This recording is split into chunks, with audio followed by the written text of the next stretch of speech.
So मित्रांनो, तुम्ही बघू शकता फायनली मी इंदोरला पोचलो आहे. अँड आफ्टर एक्झॅक्टली 13 तासानंतर टायमावरती ट्रेन आले आणि मी पोचलो आता इंदोरमध्ये. आता इथनं ओंकारेश्वरसाठी आम्हाला बस पकडायची आहे, तर त्याचा फेअरसुद्धा सांगणार आहे. इथनं बाहेर पडूयात पहिले, तेच. पकडा पकडा पकडा पकडा. Guys, welcome to Indore.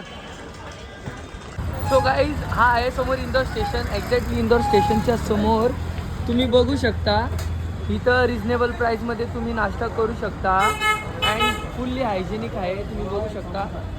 Morning breakfast इथं करू शकता आणि इथनं वॉकिंग डिस्टन्सवरती समोर बस लागते. सो तिथनं आपण नाश्ता केल्यानंतर जाऊ बसमध्ये ओंकारेश्वरला. आजूबाई, कसं आहे जेवण? जेवण एक नंबर आहे, बट थोडं सपक आहे, थोडं फिकं जेवण आहे. इंदोर स्टेशन एक्झॅक्टली समोर 30 रुपयेमध्ये. अजून काय पाहिजे?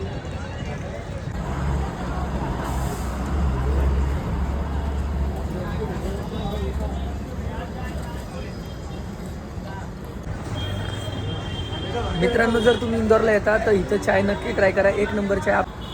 आणि मी इथं असा प्रवास करतोय जसं काही मी इथला लोकलच आहे. मित्रांनो, जेव्हा तुम्हाला एक ट्रॅव्हलिंगचा किडा लागतो ना, तो जो किडा चावतो, तर तुम्ही एवढं एक्सपर्ट होऊन जाता ना या क्षेत्रामध्ये, का त्याचा हिशोब नाही. 85 किलोमीटर है Omkareshwar. Okay, so guys 85 kilometre इतना ओमकारेश्वर है. 3 घंटे लगता है ना. Okay. And per person 140 rupees charge आहे. सो आपल्याला ही जी बस आहे ही एक्झॅक्टली तुम्हाला स्टेशनच्या बाहेरनच भेटते. सो टाइमपास करू नका. जी पण बस येते ओमकारेश्वर साठी पर पर्सन 140 रुपी. आता रिसेंट चार्ज चालू आहे.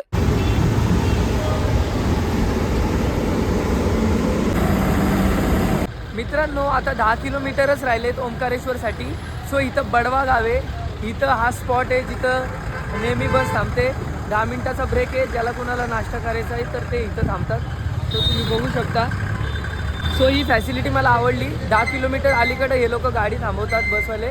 सो तुम्हाला जर फ्रेश व्हायचं असेल तर तुम्ही फ्रेश होऊ शकता, नाश्तासुद्धा करू शकता.